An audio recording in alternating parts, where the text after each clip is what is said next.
Bien, alors je mets en marche la vidéo. Je vous souhaite le bonsoir. Nous allons commencer notre étude sur la paracha de Bereshit. Et bien entendu, il y a énormément de sujets qui se bousculent, demandant à être traités.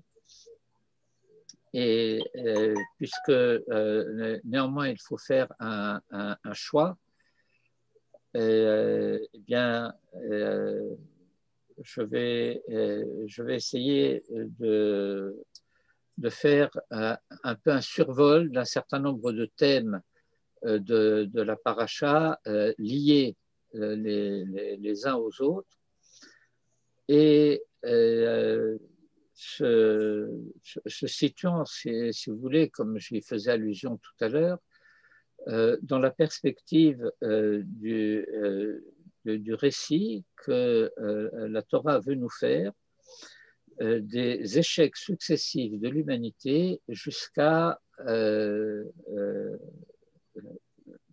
l'apparition d'Abraham. Non pas que c'était programmé de cette manière, il n'y a pas de fatalité. Les échecs ne sont pas imposés par un destin à la grecque, mais la question qui se pose, une des questions en tout cas qui se pose à ce sujet, c'est de savoir et pourquoi donc la Torah a-t-elle tenu à nous raconter l'histoire de ces échecs avec tant de détails. Et 2-3 versets auraient pu suffire pour nous dire l'humanité s'est dégénérée, il a fallu l'effacer, déluge, 3 versets. Et puis ensuite, de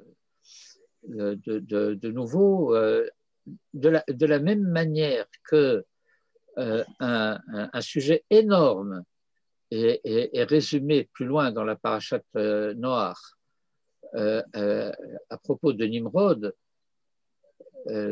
chez Gibor Tzaïd, etc. Mais la Torah, si j'ose dire, expédie le sujet en un verset et demi. Et elle va mettre un chapitre pour la tour de Babel. Elle aurait pu expédier la tour de Babel en un verset et demi.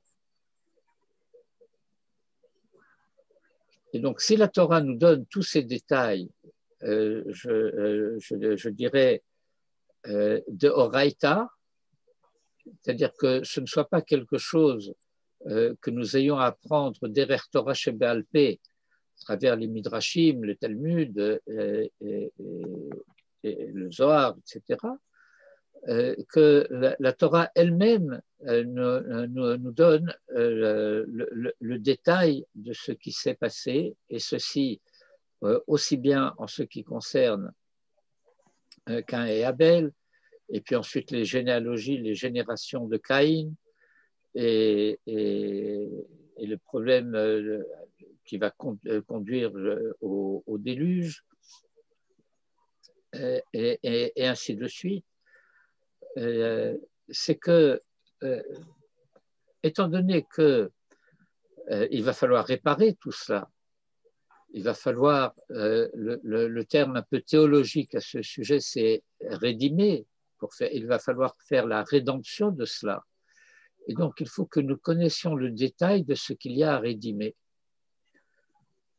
Et à cet égard, nous avons à noter 2 dimensions. Une dimension, c'est ce qui concerne, même si on met ça entre guillemets parce qu'il faudrait développer davantage, et je ne veux pas rentrer dans le détail des choses, le récit de la création, plus exactement les Sheshet Yomei HaMaaseh, où la Torah nous donne aussi plus que simplement des détails furtifs, d'un certain nombre de choses. Jogavé faisait allusion il y a quelques instants. le Vayehi Chen, qui signifie il en fut quasiment ainsi. Pas tout à fait, il y a un décalage. Et pourquoi devons-nous savoir qu'il y avait ce décalage? Bien, parce que le Tikkun Haolam, c'est aussi la prise en charge de ces décalages de telle sorte à les résorber. Et puis ensuite, il y a le récit des échecs dus à l'humanité. Et donc, nous avons ces deux dimensions dont nous avons à nous occuper dans l'histoire. Et parallèlement à cela, dans le récit de la sortie d'Égypte, la Torah va nous donner le modèle de la Géoula dans l'affrontement avec les nations, dans le problème entre les hommes, et ça c'est le récit des Esser Makot, et elle va nous donner aussi un récit de la Géoula par rapport à la nature qui doit être surmontée, et ça c'est Kriyat Yam-Souf. Et ce n'est pas pour rien que le Talmud va nous dire Kashim mezonotav shel Adam que Kriyat Yam-Souf Dafka. Et si c'est Dieu qui fait les choses, qu'est-ce qu'il y a de difficile à Dieu de fendre la mer?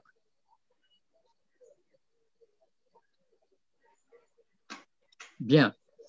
Et donc, je vais passer en mode de partage d'écran parce que je veux lire avec vous un certain nombre de versets. Et on va devoir faire un petit peu d'aller-retour pour pénétrer un petit peu ce sujet. Et nous allons aussi avoir à utiliser un peu de Rashi. Et donc, il faut que je prépare le Rashi en question. Une seconde.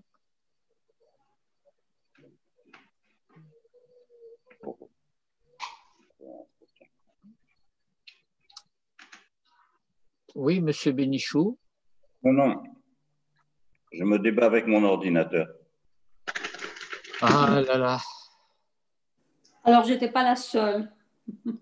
Non, en fait, je vous vois en petit et je voudrais vous voir en grand. Ben vous me voyez en grand quand je parle. Non, justement, non. Bon, ça fait rien. Comment justement non? Non, non, je vous vois toujours en petit. C'est pas grave, j'entends, c'est l'essentiel. Les apparences sont trompeuses.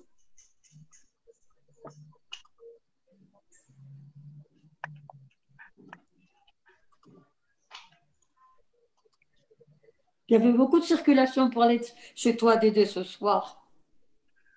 C'est pour ça que j'étais en retard. Top. Bien.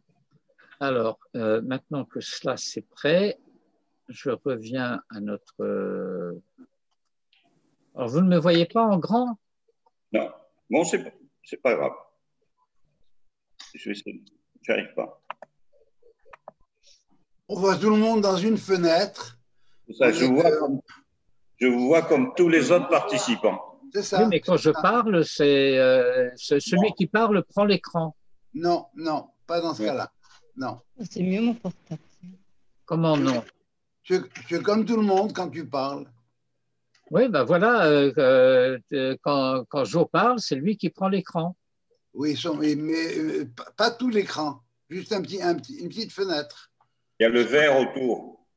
Non, c'est tout l'écran. C'est tout l'écran. Bon. Ça dépend des configurations, mais bon, enfin bref, on ne va pas s'éterniser là-dessus. Alors, on passe en mode share screen. Share screen, ça veut dire notre cher écran, n'est-ce pas? Et où il est mon...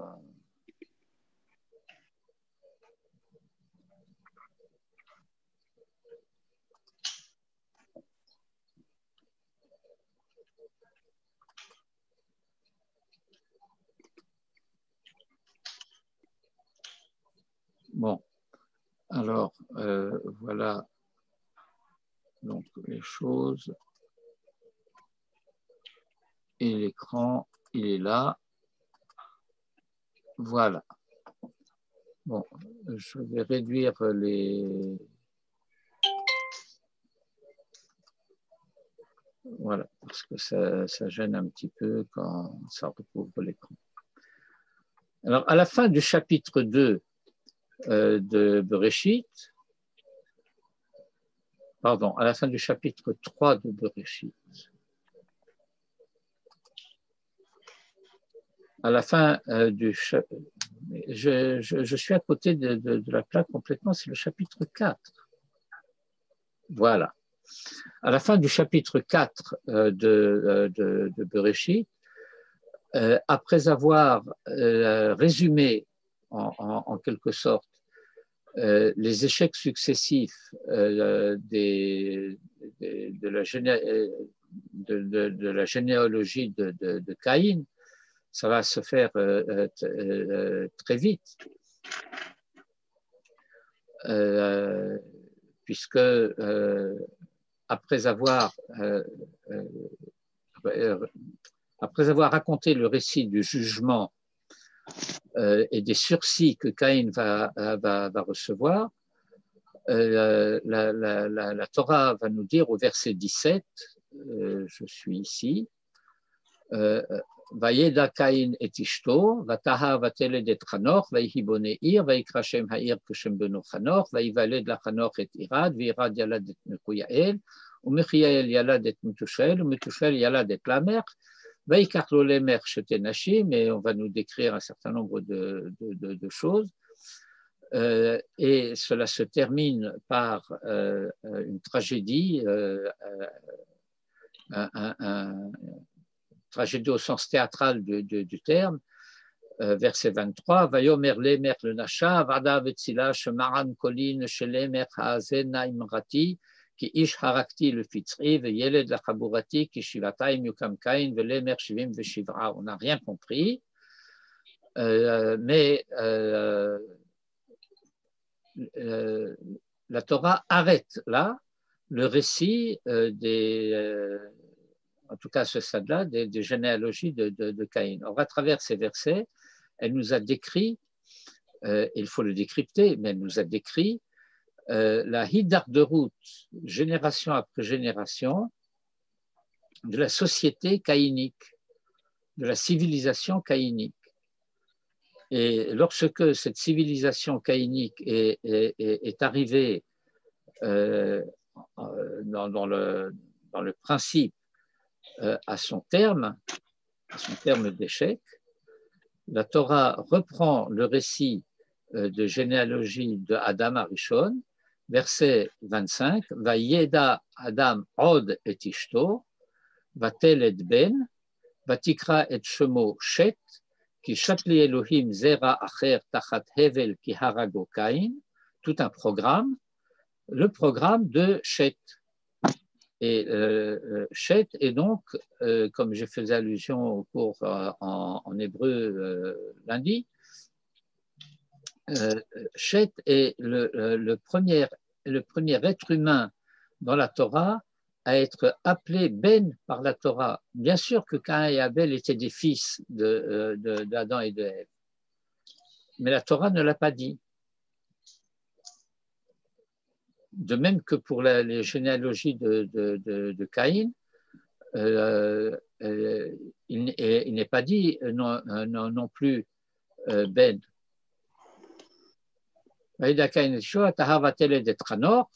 Et puis ensuite, le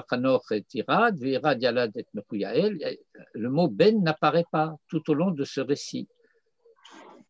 Et la première fois que le mot Ben apparaît, ça veut dire que la première fois où la Torah va commencer le récit de ce que nous avons appris à appeler avec Manitou les Toladot.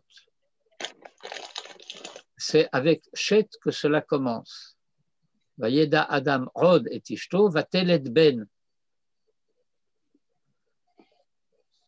Mon propos n'est pas d'étudier ce verset dans le détail, Mais ce ben qui est Chet, eh bien, il va être appelé à prendre le relais de ce que Abel n'a pas réussi à être.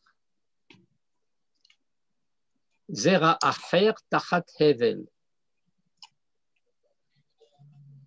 Et peut-être que Hevel aurait pu finalement devenir ce qu'il avait à être s'il en avait eu le temps. Qui harago Caïn, il n'en a pas eu le temps.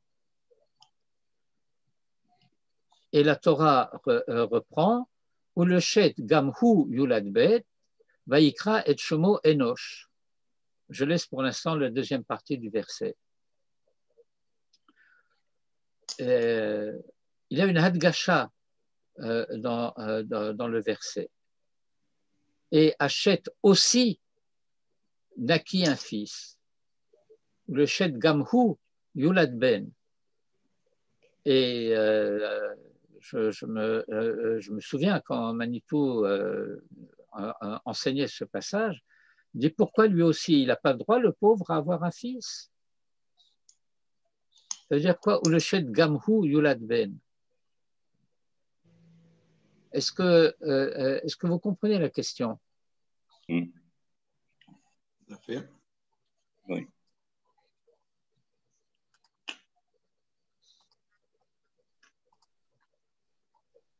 Ça ne marche pas quand j'en rencontre.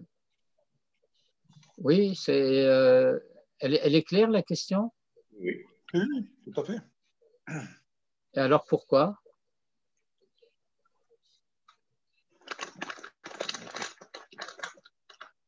Pourquoi quoi? Il ne devrait pas y avoir.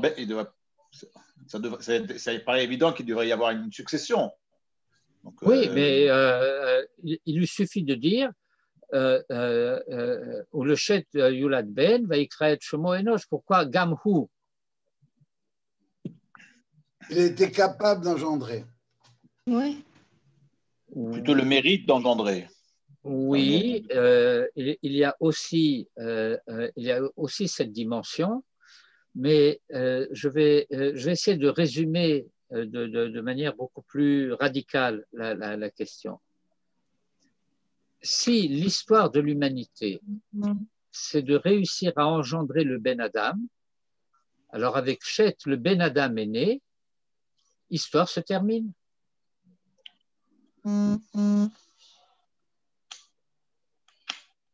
Si l'histoire de l'humanité, c'est l'engendrement du Ben Adam réussi, avec Chet, c'est acquis.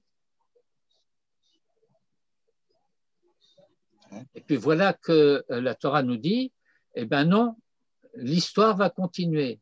Ou le Shet Gamhu Yulad Ben.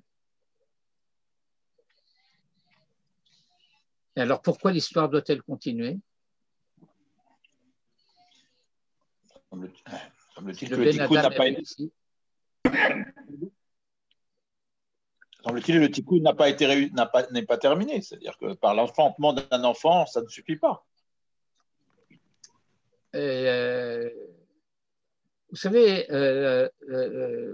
Chet, il a vécu quelques centaines d'années. Il a largement le temps de faire les réparations qui s'imposent, la toiture et le jardin et tout le reste. Non, parce que juste avant, il y a un échec. C'est l'échec d'avoir. Et alors? Et donc, on pourrait penser qu'à la suite de cet échec, l'humanité va arrêter. Je n'ai pas compris la suite du raisonnement. Il y a une lignée d'échecs, c'est Caïn. Elle a échoué. Alors, réinvestissement. Vayeda Adam Rod et Tishto. Et maintenant, ça marche. Va-t-elle être Ben? Et ce Ben, c'est donc un Ben Adam. La réussite du programme, c'est qu'il doit y avoir entre deux frères. Là, il y en a un seul qui est né. L'échec a été qu'il y a eu deux frères qui se sont entretués. Donc maintenant, il faut qu'il y ait deux frères qui arrivent au même succès ensemble. Un seul, ça ne suffit pas. Oui. Mais ça ne.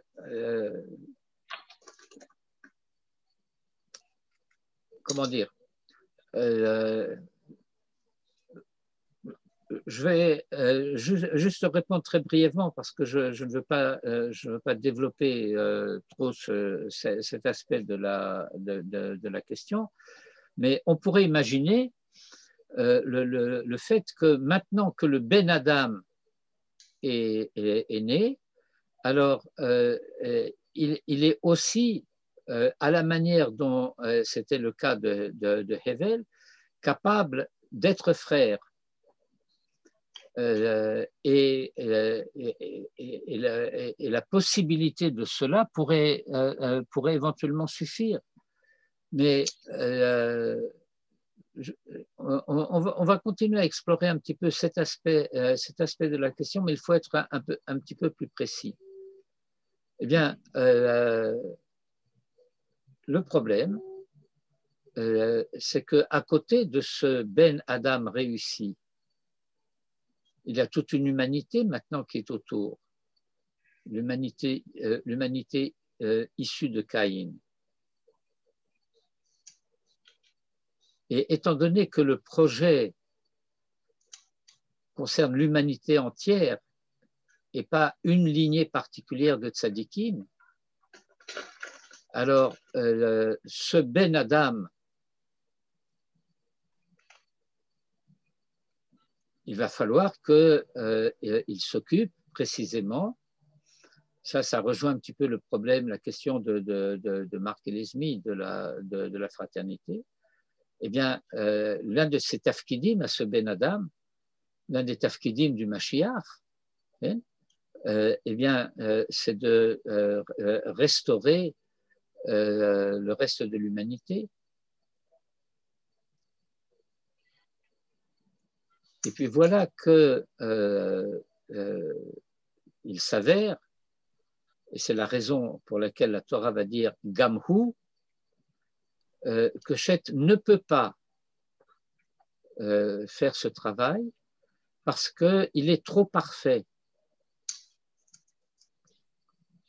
Dans la suite du récit, la Torah va dire, je bouge un petit peu les choses. Vous pouvez bien le marquer où vous êtes. Ben oui, mais donnez-moi le temps. Au début du chapitre 5, la Torah reprend le récit, Ze Sefer Toldot Adam, et donc elle reprend au commencement, Beyom Bero Elokim Adam Bidmut Elokim Asaoto, Zachar Nekeva Bera'am, Vaivare Chotam Vaikrao et Shemam Adam Beyom Hibaram. Et ensuite, Vayehi Adam Shloshim Meat Shana, Vayolet Bidmuto Ketsalmo, Vaikra et Shemo Shet.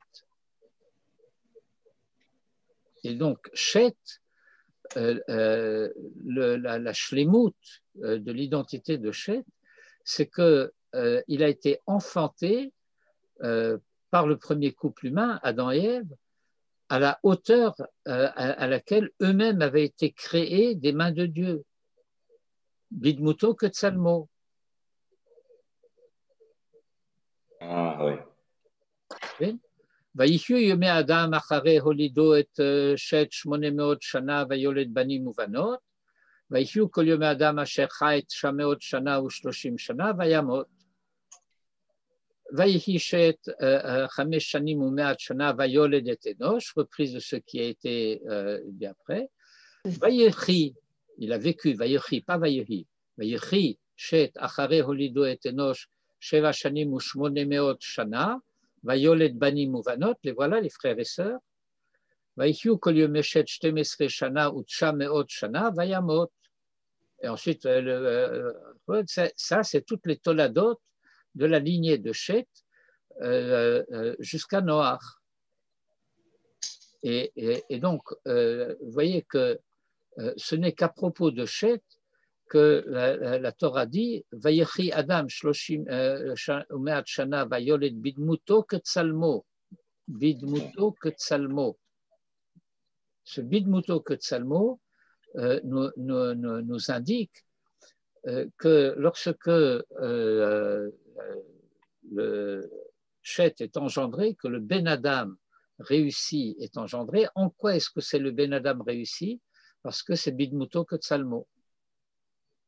Alors, je reviens à la fin du chapitre 4.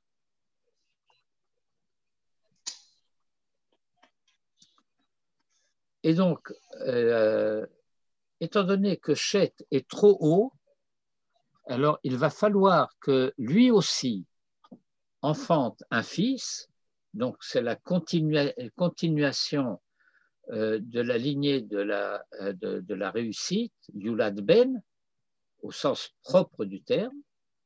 Vaïkra et Shomo Enosh, on y reviendra peut-être tout à l'heure. Et puis voilà, catastrophe, Az Uchal Likro Beshem Hashem.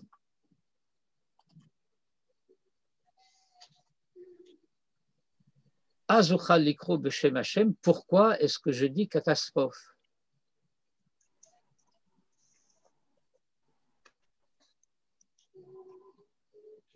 Parce qu'à donner un nom, c'est limité. Qui a parlé de donner un nom? Il a été nommé Beshem Hashem, non? Mais, bon, je voulais attendre un petit peu plus, mais votre question me conduit. Vous voyez toujours les écrans quand je change de chapitre et tout, oui? Oui. Ouais, j'ai sauté au chapitre 12. C'est rapide. Okay. Okay. Eh bien, au chapitre 12, verset 8, Avram est arrivé en Eretz Canaan, en Eretz Israël, etc. Vayatek Misham Ahara Mikedem, le Vétel, et donc il s'est déplacé de là-bas, il s'est tourné de là-bas vers la montagne, à l'est de Bethel, Vayet à Holo. Il a planté sa tente là-bas, bon, de données géographiques. Vaïven Sham Misbeach Lachem, Vaïkra Beshem Hashem. Et donc, et nous allons avoir ce thème de être Koré Beshem Hashem tout au long du récit de la Torah et de l'histoire. Et donc, lorsque, à la fin du chapitre 4, on nous dit Azuchal Likro Beshem Hashem, on pourrait imaginer une lecture bienheureuse de ce verset. Enoch commence à faire son travail de rédemption de la lignée de Caïn, et alors on a commencé à invoquer le nom de Dieu. Non, mais là, On n'a fait que commencer. Oui, c'est déjà une des dimensions de la chose, mais je voudrais attirer votre attention sur un aspect grammatical du verset.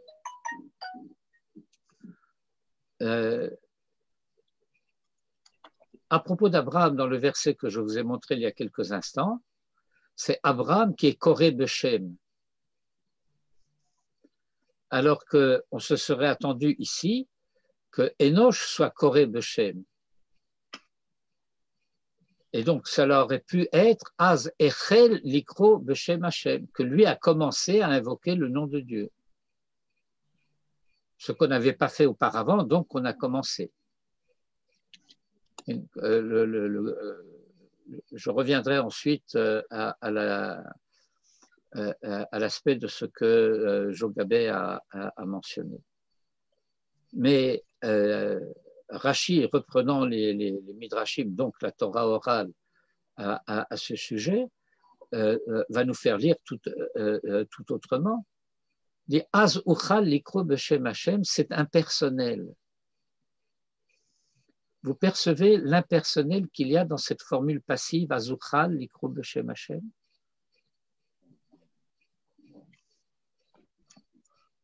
C'est-à-dire qu'on l'a éloigné, Ukra, c'est-à-dire une sorte de. On sait qu'il n'y a plus de rapport personnel, il y a une sorte de. Il est là-haut et moi je suis en bas. Oui, mais voilà qu'on veut invoquer l'ikro b'shem Hashem, c'est invoquer le nom de Dieu. Mais comme, oui. Non, mais pas comme un Dieu personnel, hein, une sorte de Dieu. Non, mais comment dire, il faut être. Je comprends ce que vous voulez dire, mais méfiez-vous dans la formulation. C'est une tendance que nous avons, en particulier nous autres Fransaoui, pour autant que nous le sommes. C'est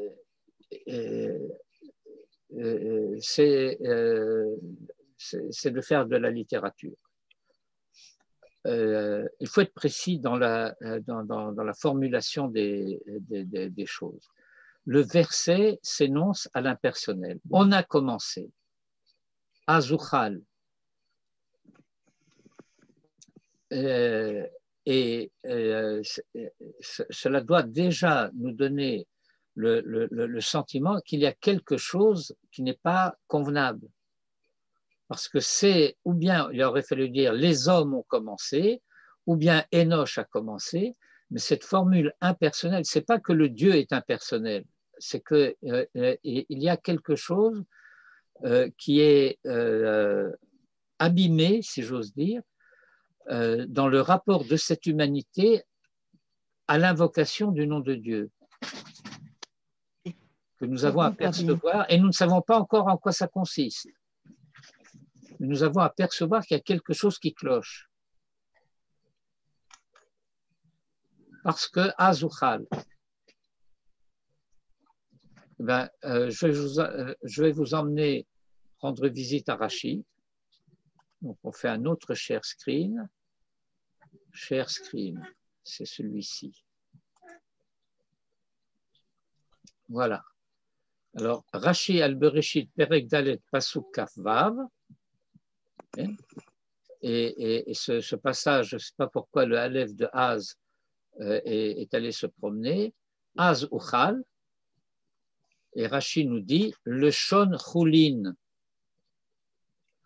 Nous avons commencé à lire Az Uchal en rattachant ce verbe au poil, une forme passive du verbe.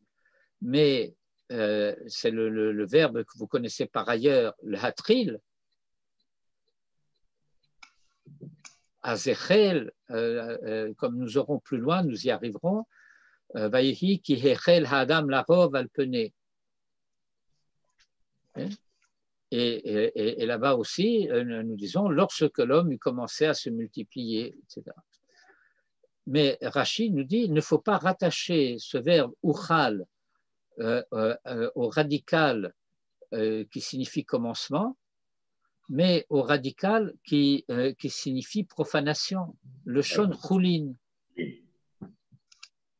Et donc la catastrophe à laquelle je faisais allusion, c'est que l'invocation du nom de Dieu s'est faite sous forme de profanation. Il y a une profanation du nom de Dieu dans cette invocation. Pourquoi? Le shon chulin, l'ikro et shemot ha'adam ve shemot ha'atzabim bishmo shel hakadosh baruch hu la asotan elilim ve likrotan elakut. Alors je traduis ce Rashi, c'est qu'on a commencé à appeler du nom de Dieu, pas Dieu, les noms des hommes et les noms des différentes réalités, ha'atzabim, ce sont les choses, bishmo shel hakadosh baruch hu, du nom de hakadosh baruch hu, la asotan elilim, pour en faire des idoles, velikrotan et la hout, et pour les appeler divinités. Qu'est-ce qui s'est passé? Bien, ce qui s'est passé, ça va devenir quelque chose d'un peu proverbial dans la suite de l'enseignement de la Torah chez Béal Pé. c'est une notion, je ne sais pas si vous l'avez déjà rencontrée ou pas, mais qui s'énonce de la manière suivante. Afilu oved avoda zara kedor enosh. Vous avez entendu déjà cette expression? Oui, je crois, mais j'ai oublié le réponse. Afilu oved avoda zara kedor enosh. Et donc, la tradition nous apprend, il y a tout un passage de Maïmonide à ce sujet, que dans la stratégie adoptée par Enoch pour faire son travail d'éducateur, de rééducateur de la lignée de Caïn, eh bien, il a commis une erreur grave. C'est-à-dire que parce que il a estimé qu'il fallait enseigner progressivement à l'humanité de Caïn à élever son regard, comme dit le prophète. Et donc ce Seumaro Menechem, l'humanité ne peut pas y parvenir d'un seul coup.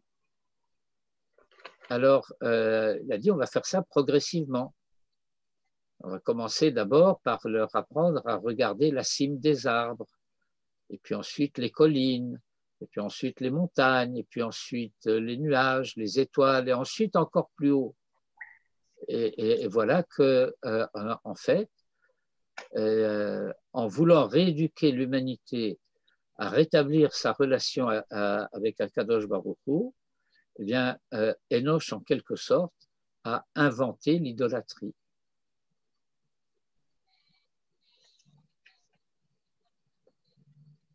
Vous voyez la catastrophe qui se produit là? Est-ce que ce stade du développement est suffisamment clair? Oui, c'est clair.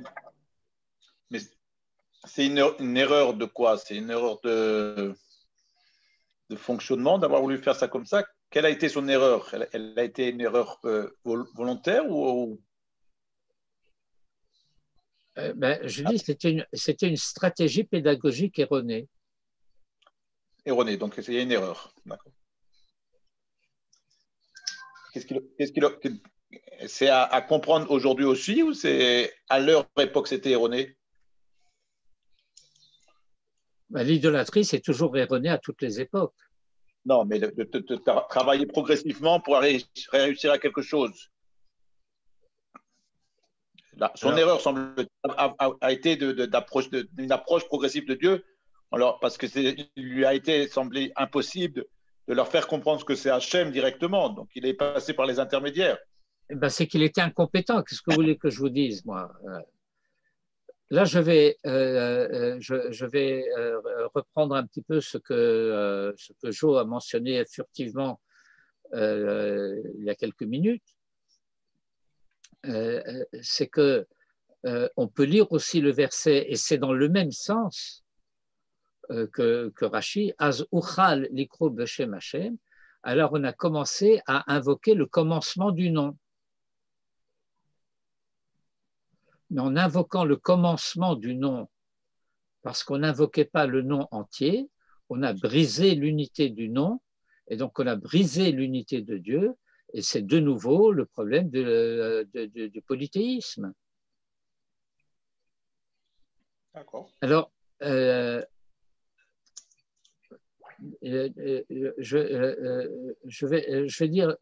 vais dire comme ça.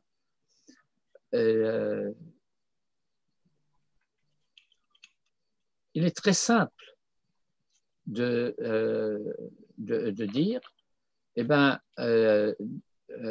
lui, il est d'une part le créateur des mondes et des univers, et donc de nous aussi, et d'autre part, il est providence de notre histoire.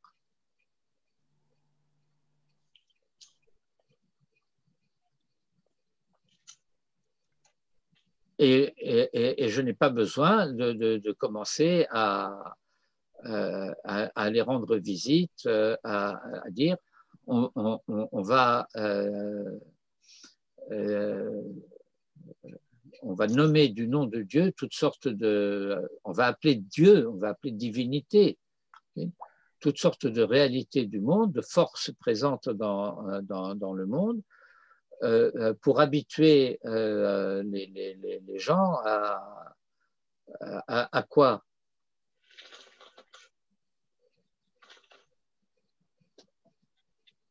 Donc, pour reprendre votre préoccupation, Marc, il faut bien faire attention que dans les stratégies pédagogiques, de ne pas commettre ce type d'erreur, de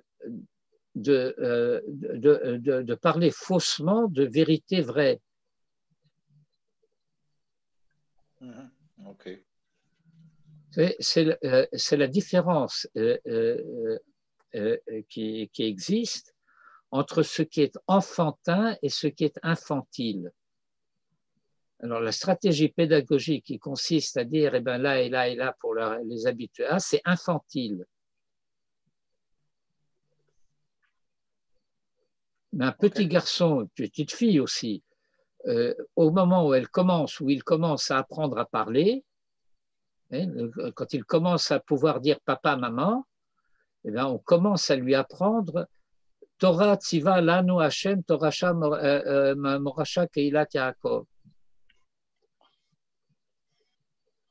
Alors, qui c'est Hashem? C'est celui qui nous a donné la Torah.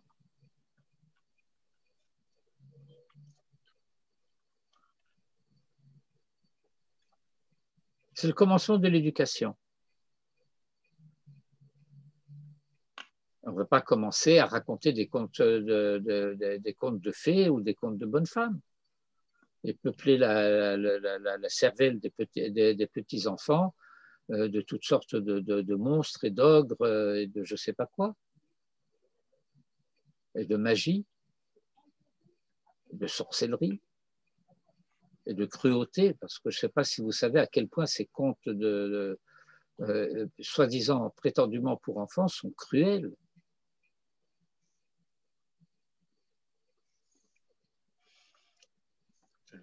C'est vrai que dans les éditions pour enfants, c'est un peu édulcoré. Parce que dans l'original du Petit Chaperon Rouge, le loup, il fait cuire la grand-mère et il en donne aussi à manger au petit chaperon. Bon, je sais pas, c'est le sketch de El Malé sur la souris verte. Ouais. Enfin bref.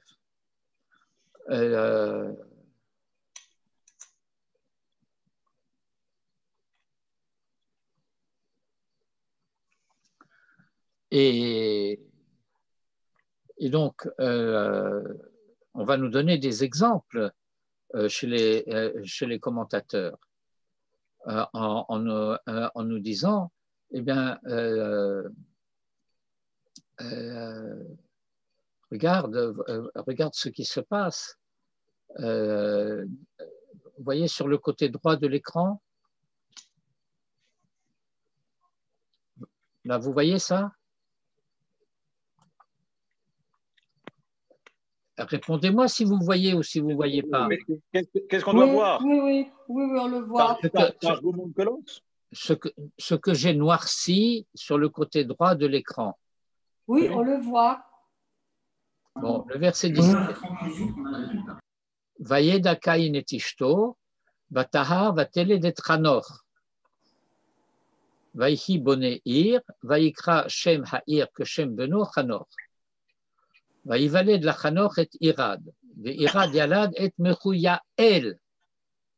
Et voilà qu'on commence à associer le nom de Dieu au nom des hommes. Mechouya El, Yalad et Metusha El. Voilà, c'est l'un des remazim de ce que Rashi a dit plus haut, enfin plus bas, concernant Chanor. L'ikro shemot Adam Shem Atzabim B'shmo shel HaKadosh Baruch Hu. Ok. C'est juste un remèze en passant qui est rapporté par certains commentateurs, etc. Bien. Et donc, voilà que cette stratégie de, comme je dis, de Enoch, stratégie erronée, a voulu bien faire, mais eh bien, au lieu de réparer, il a fait le contraire. Je reviens à notre autre texte.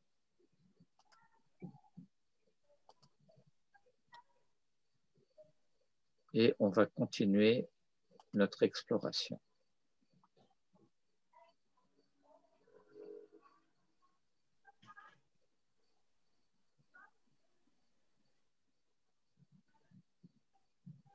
La Torah, au chapitre 5, a fait comme une espèce de parenthèse, si je puis dire, dans le récit de la lignée de Caïn et du commencement de la lignée Shet et Enoch, en nous donnant toute la lignée de Shet jusqu'à Noach. Mais ensuite, au chapitre 6, elle va reprendre le récit.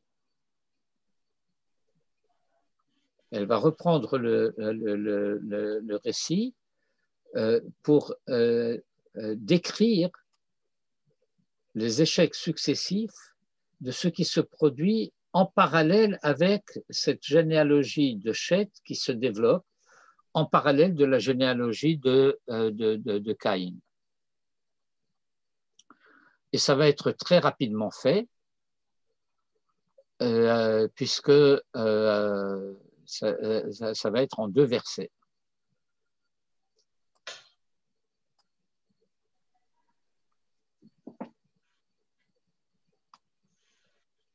Et encore un troisième après un verset intermédiaire. Mais donc nous allons lire maintenant les 4 versets du début du chapitre 6.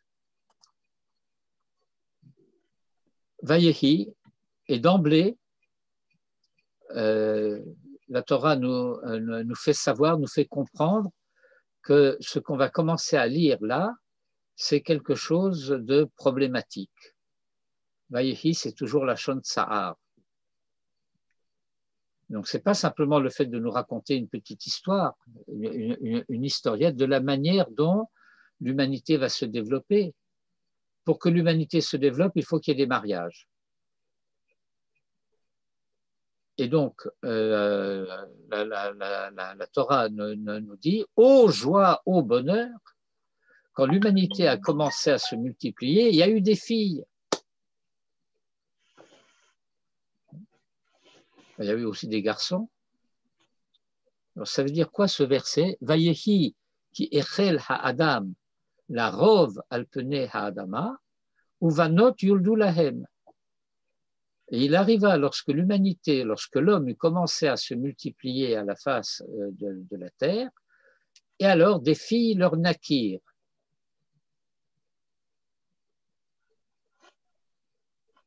Verset 2. Encore moins compréhensible, ou si vous préférez, encore plus incompréhensible. Vayir ou venez ha Elohim et benot ha Adam ki tovot hena, vayikru lahem nashim mikol asher bacharu. Jugement. Vayomer Hashem lo yadon ruchi ba'adam le'olam v'shagam hu vasar, v'hayu yamav mea ve'esrim shana. Ce verset-là annonce déjà le déluge. Dieu dit, je ne traduis pas littéralement le verset parce que je ne veux pas entrer dans tous les détails, ça nous prendrait trop de temps et je ne veux pas. Mais Dieu dit en substance, si ça continue comme ça, dans 120 ans, le déluge. Ce verset, Vehayu Yamav Mea Vesrim Shana, n'a jamais signifié que dorénavant, la durée de vie des hommes serait réduite, limitée à 120 ans. Pas du tout. Ça veut dire, à partir de maintenant, dans 120 ans, le déluge, si ça ne s'arrange pas. Donc, on est prévenu. Et verset 4, Hanephilim hayu va'aretz bayamim ahem, des êtres qu'on appelle les Nephilim, littéralement les déchus, les avortons, Nephel.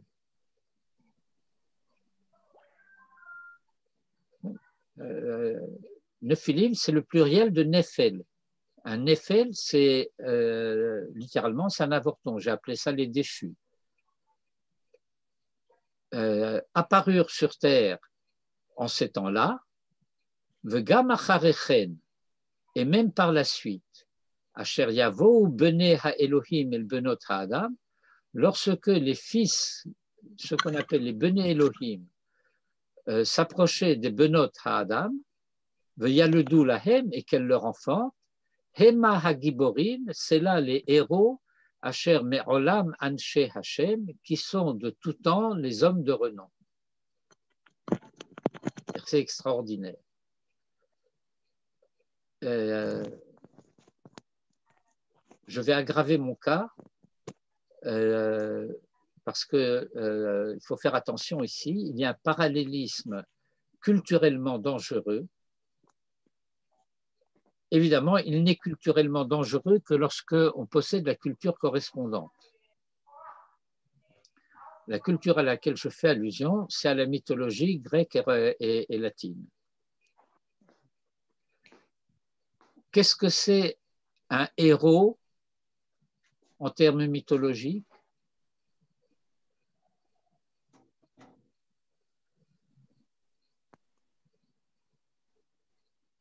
C'est quelqu'un qui a affronté les dieux.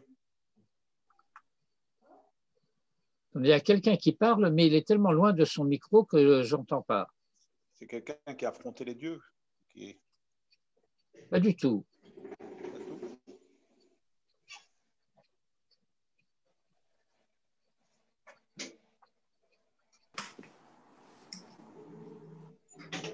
Les héros, au sens direct dans les récits mythologiques, c'est le produit d'une union entre un dieu ou une déesse et un humain ou une humaine.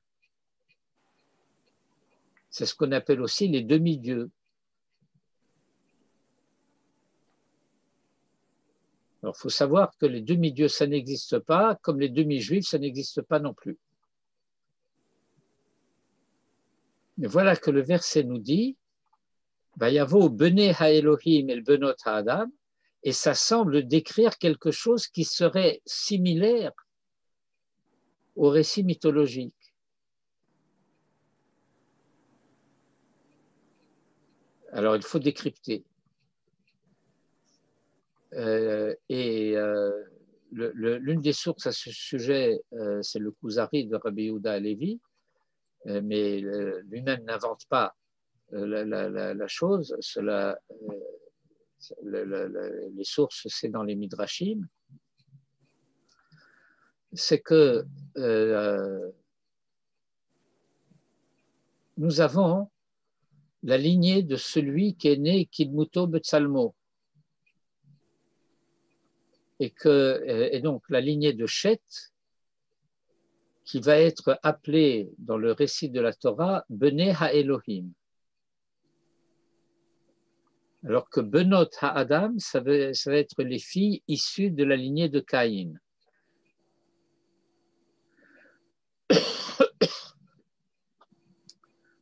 Alors quel est le problème qui se pose ici? Pourquoi était-il nécessaire que la Torah commence par nous donner cette espèce de préface Vayehi ki hechel ha-Adam la rov al pene ha-Adama, pour conclure Uvanot yuldu lahem, et ensuite ce qui se passe au verset 2, et les conséquences au verset 4 avec le jugement porté au verset 3.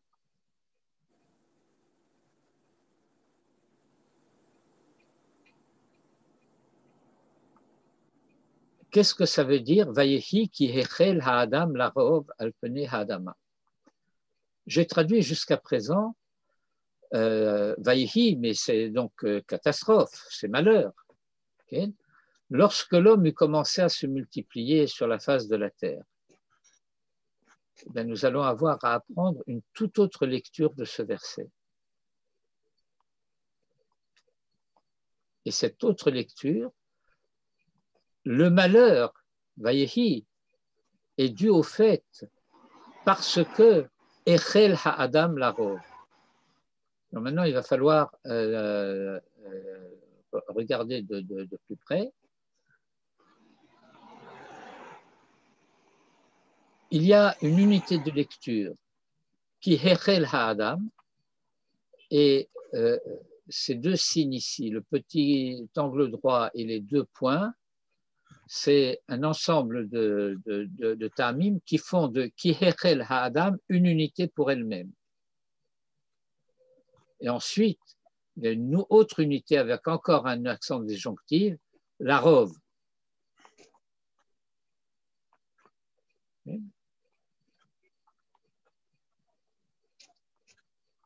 Eh bien, nous allons retourner quelque peu en arrière, verset 26 du premier chapitre de la Genèse. Non, verset 28 du premier chapitre de la Genèse. Voilà. C'est ce chapitre-là, ce verset-là.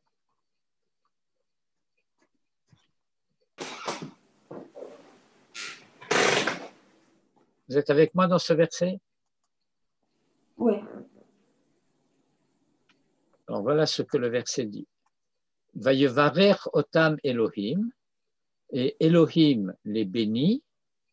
Vayomer lahem Elohim, et Elohim leur dit, Peru urevu, umilu et haaretz vechifshua.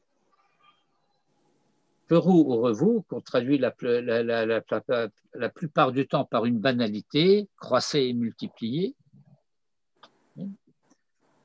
Mais Peru, cela veut dire faites un fruit, produisez un fruit, ou revu et multipliez-le. Il y a un ordre, pas seulement un ordre au sens de commandement, mais un ordre dans lequel les choses doivent être faites. Il faut commencer par Peru et ensuite revu. Dans le Talmud, on nous dit que Peru, c'est le principe de l'identité masculine et revu, c'est le principe de l'identité féminine. Et donc, la Torah demande à l'homme, elle l'a béni à cet effet, Peru d'abord et revu ensuite. Et quelle a été la catastrophe que la Torah raconte au début du chapitre 6? C'est qu'au lieu de commencer par faire le fruit, l'homme a commencé par se multiplier. Vayehi ki hechel ha'adam larov velo lifrot. Alors, banot yuldu lahem, parce que la rov, c'est le principe de la féminité.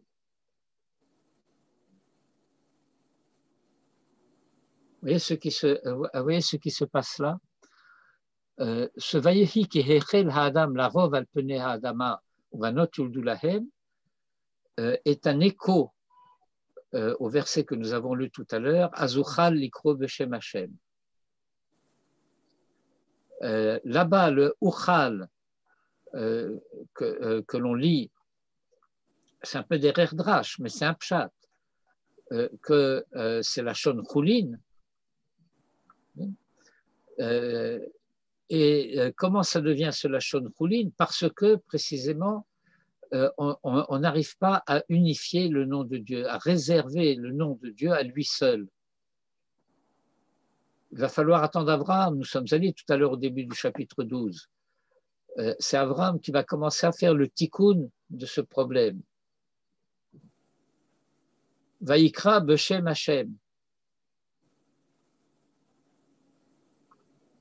Et il a invoqué le nom de Hashem. Mais donc, Ben Adam la Makom, le problème, ça a été Azuchal Likro Beshem Hashem.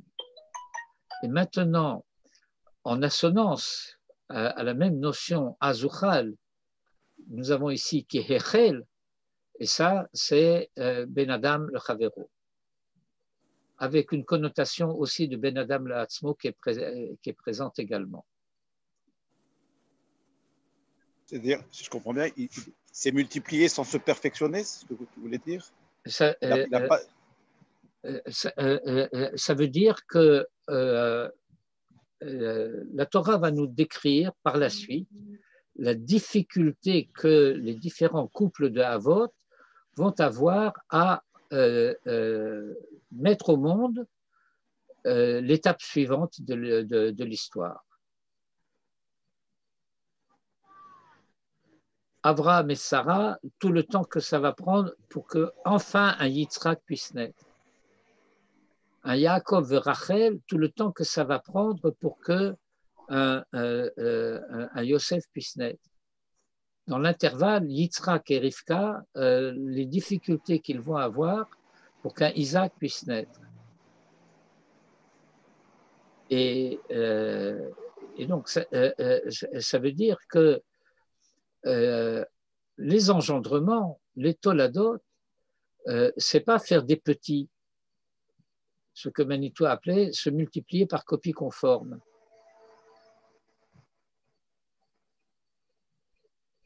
Ça veut dire qu'il n'y a pas de progrès de l'humanité lorsqu'il n'y a pas de Pérou. Lorsque le Pérou est absent, alors le revou, ça veut dire qu'il va y avoir une multiplication, démultiplication d'êtres humains, parce que ce sont tous des êtres humains néanmoins, mais loin du niveau d'identité visé par la Torah, dans le Pérou ou revou.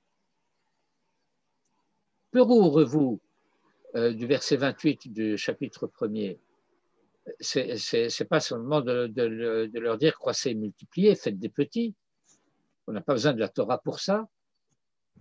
L'accouplement et la procréation sont des fonctions naturelles. Redéfinissez Pérou. Comment? Vous pouvez redéfinir Pérou, comment vous le redéfinissez alors? Oui, je dis produisez un fruit. Un fruit dans quel sens? C'est-à-dire de quelque chose qui est construit, quelque chose, comment vous...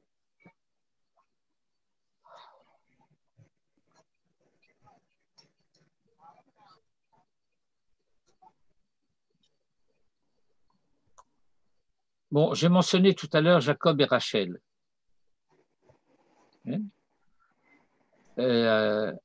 Avec Léa, il n'y a pas de problème. Il y a des enfants qui naissent tout de suite comme il faut. Rouven, Shimon, Lévi, Yehuda. Et la pauvre Rachel, rien. Et alors, elle dit à Jacob, mais donne-moi un gosse. Sinon, ça ne vaut pas la peine que je vive. Et Jacob, on ne va pas étudier maintenant le contenu de ce qu'il dit, mais elle va répondre Hatachat Elohim ani, asher mana mimer peribaten. Est-ce que je suis à la place de Dieu qui a empêché de toi le fruit du ventre? Ce n'est pas pour rien qu'il s'exprime de cette manière peribaten. Il ne fait pas de la littérature, Jacob, et la Torah non plus. Ce n'est pas un poème lyrique.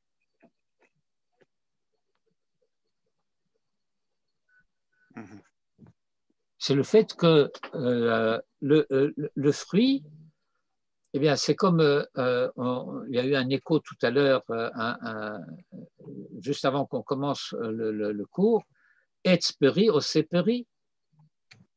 Le Etz Peri Oseperi, c'est l'homme.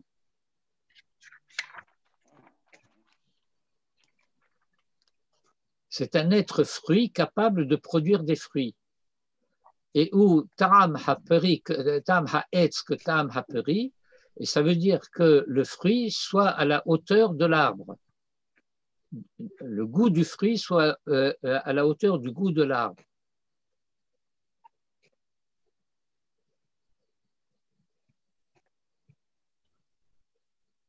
Il y a des proverbes un peu idiots qui sont un peu forgés à partir de là. Vous savez, quand on dit le fruit n'est pas tombé loin de l'arbre. En hébreu, pour des raisons bizarres, on dit Atapuach lo nafal achek mehaetz. Quand on veut dire quoi?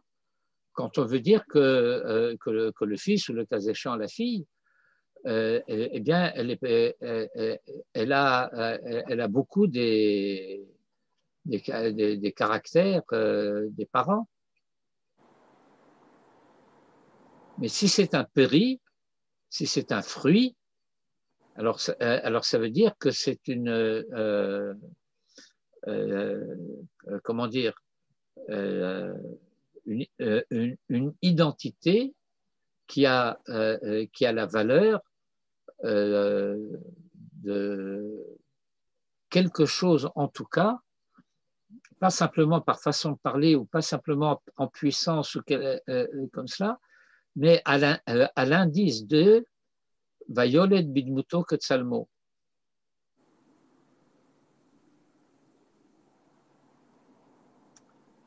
Cela se réalise avec Yitzhak pour Abraham et Sarah.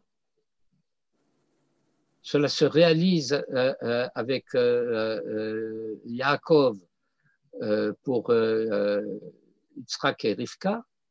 Ça se réalise avec tous les fils de Jacob, mais en particulier une adgasha spécifique, parce que là, il y avait une difficulté qu'il fallait vaincre, qu'il fallait surmonter avec Joseph. Et c'est la raison pour laquelle Rachel nous est présentée comme, il y a quelque part, je ne me souviens plus où, relisez tout Rashi sur la Torah, vous le retrouverez, où Rashi utilise un vieux français de désenfanté, pour dire qu'il n'a pas d'enfant. Parce qu'elle n'est pas stérile, ce n'est pas une stérilité. C'est une attente jusqu'à ce que on soit à même de produire le fruit attendu et pas une approximation catastrophique.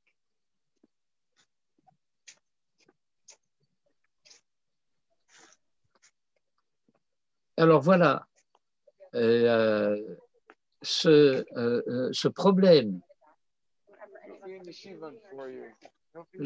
Si c'est à moi que vous parlez, j'entends pas. Apparemment, c'est pas le cas.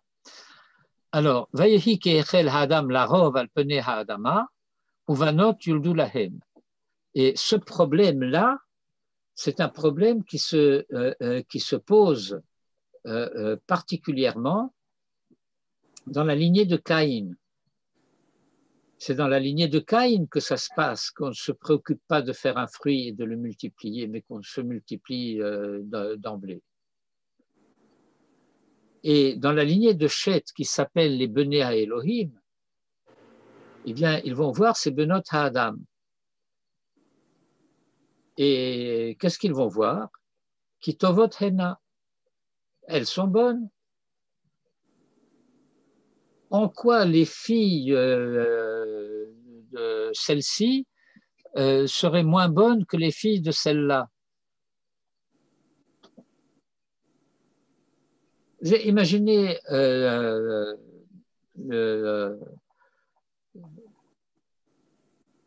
le garçon qui a rencontré une fille à la fac et ses parents lui disent « pas question, elle n'est pas juive ».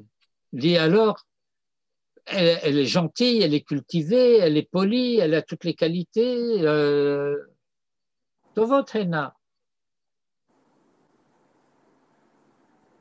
Alors voilà que cette lignée des Bnei HaElohim, qui avait pour mission, si je puis dire, de rééduquer, au moins de tenter de rééduquer, de rédimer, de restaurer la lignée de Caïn, vont échouer dans cette mission parce que les deux lignées vont se mélanger. Vayikru lahem nashim mikol asher bacharu. C'est là que vient le jugement que j'ai énoncé au verset 3. Si les lignées se mélangent, eh bien, il n'y a pas d'espoir.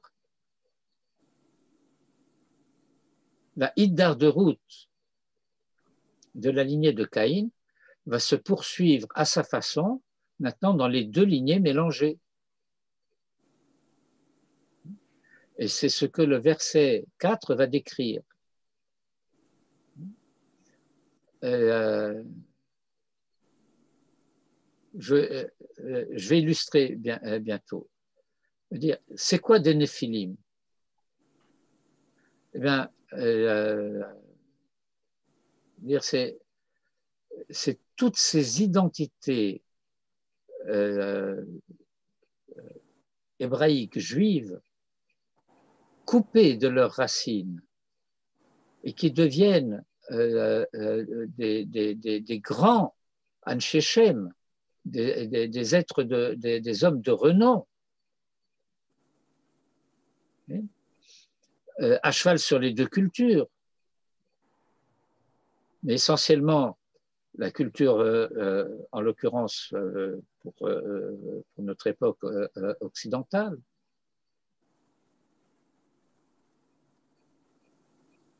Pas nécessairement issus de mariage mixte au sens simple du terme, mais par rapport à l'humanité de la civilisation occidentale, ce sont des héros, et par rapport à leur identité juive, ce sont des avortons.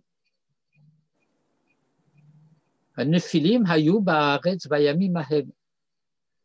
avons une préfiguration dans ce récit de la Torah de ce qui risque de se passer lorsque va arriver quelque chose comme la Haskalah, si elle n'est pas contrôlée comme il faut. Ça peut être une bénédiction et ça peut être une catastrophe. Parce que ce que ça va produire, c'est des Nephilim qui seront des Nephilim par rapport à Israël et des héros par rapport à la civilisation extérieure. Dans toutes les professions. Des philosophes, des poètes, des musiciens, des médecins, tout ce que vous voulez. Nephilim hayu ba'aretz, bayamim ahem. Mais attention, gam acharechen, et même plus tard, asher yavo bnei ha'elohim el benot ha'adam, lorsque les lignées des bnei ha'elohim se mélangent aux lignées de benot ha'adam, et qu'elles leur enfantent. Alors le produit de ces enfantements-là, qui ont été appelés Nephilim juste avant, c'est Hema Hagiborim Asher Meolam Anshe Hashem. Et on va appeler ça les héros qui sont de tout temps les hommes de renom.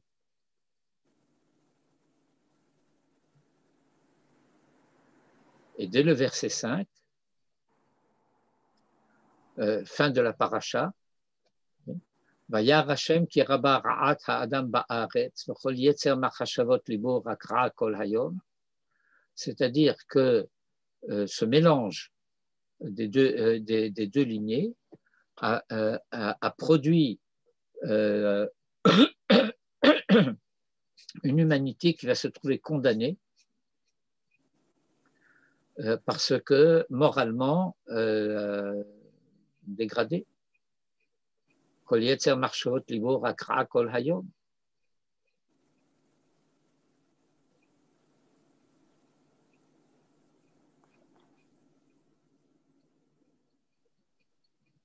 au début de Parashat Noach, on va juste lire deux lignes, puisque ça va reprendre au verset 12. Verset 11 d'abord. Vatishachet haaretz lifnei haElohim, vatimale haaretz chamas. La terre se remplit de violence. Vayar Elohim et haaretz, et Dieu considéra la terre. Veine nishrata, et voilà qu'elle est, comment on dit ça,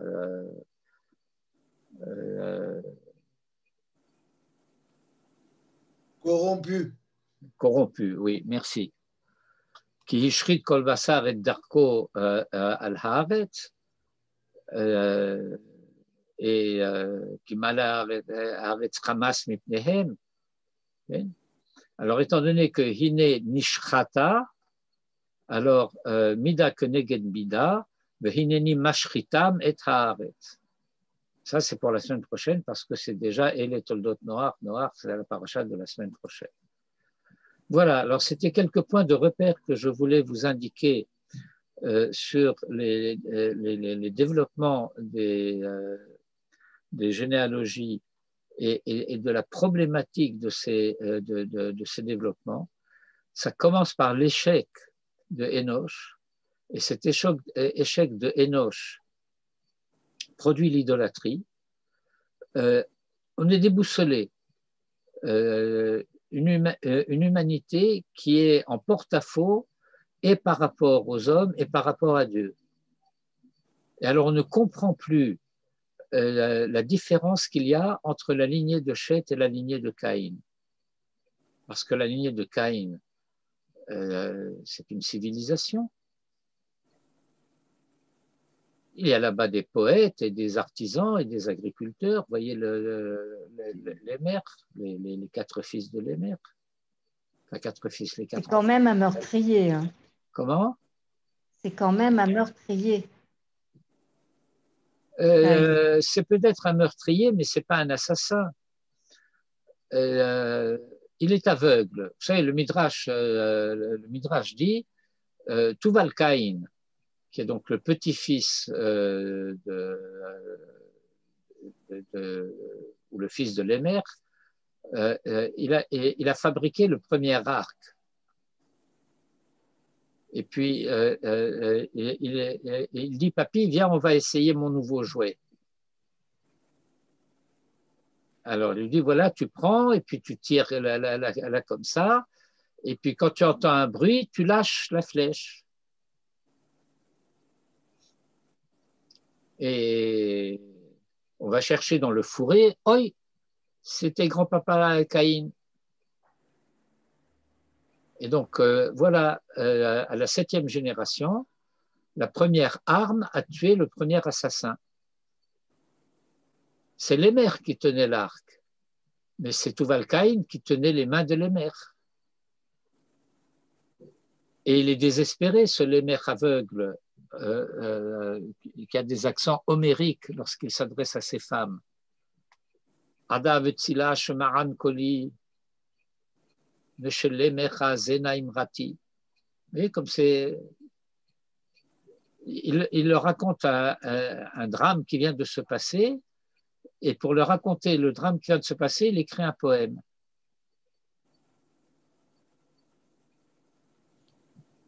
Lémer, c'était le fils de Caïn, c'est ça?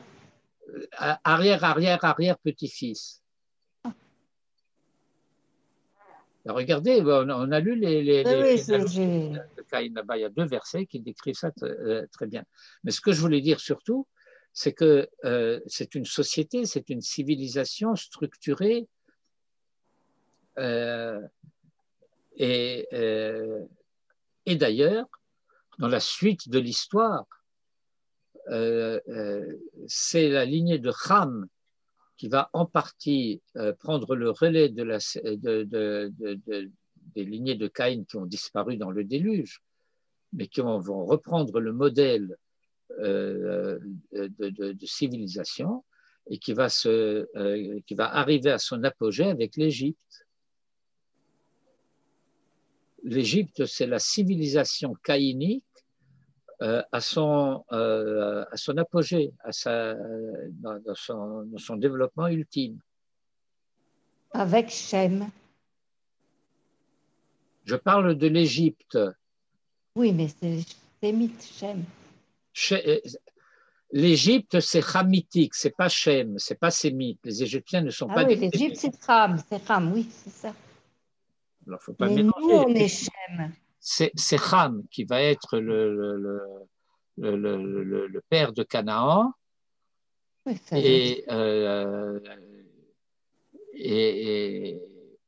et c'est de là qu'est issu aussi Mitzraïm. C'est la lignée de Ham. Mais nous, on est Shem. Nous, on est Shem, mais moi, je parle de la lignée de Caïn. D'accord. Alors, j'expliquais que la lignée de Caïn, qui va être effacée, comme le reste, au moment du déluge, le modèle de cette civilisation va être repris dans la lignée de Ham. Il va arriver à son apogée avec l'Égypte. Voilà, mais ça c'est pour un peu plus tard pour les détails.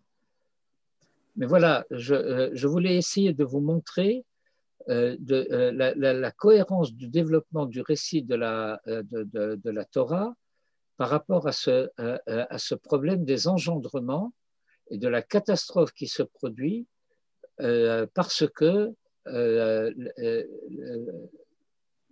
pour que l'éducateur puisse réussir dans son projet d'éducation, eh bien, il faut paradoxalement qu'il soit suffisamment proche, c'est pour ça qu'il nous faut un Enoch, et parce que Chet est trop loin, mais en même temps qu'il ne se mélange pas avec celui qui a la charge d'éduquer, parce que sinon c'est la catastrophe de mai 68.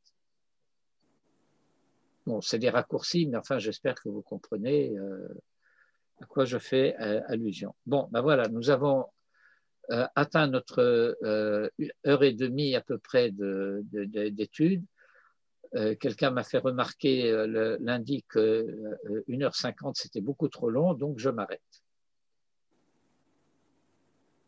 Voilà. Erev Tov. Erev Tov. Merci. Merci beaucoup. Merci. Merci. C'est génial. Merci. Erev Tov.